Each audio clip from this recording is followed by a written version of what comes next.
Jean-Jacques Debout a décidé de se raconter à travers son ouvrage La couleur des fantômes, édition Talent Édition. L'occasion de découvrir et redécouvrir de nombreuses anecdotes sur les stars des années yéyé. Ils sont nombreux à avoir fréquenté le mari de Chantal Goya, au fil du temps. L'auteur-compositeur rapporte ainsi quelques folles anecdotes qu'il a vécues avec de nombreuses personnalités, de Sylvie Vartan, et leur étonnante brouille, à Grishka Bogdanov, qui a aimé la même femme que lui, mais aussi Johnny Hallyday et Serge Gainsbourg.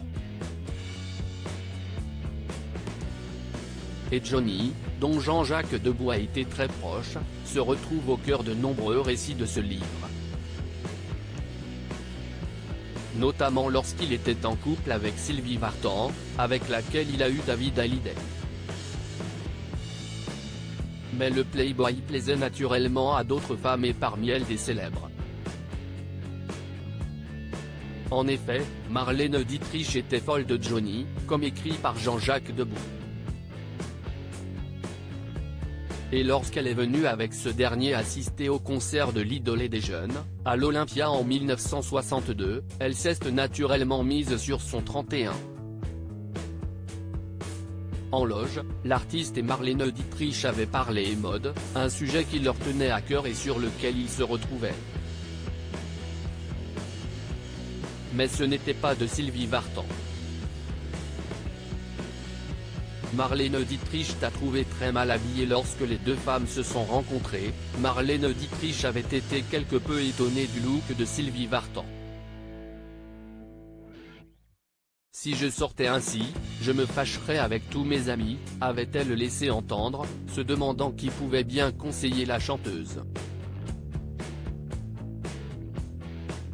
Et Johnny n'avait pas manqué de faire savoir à sa compagne, les critiques de l'actrice germano-américaine.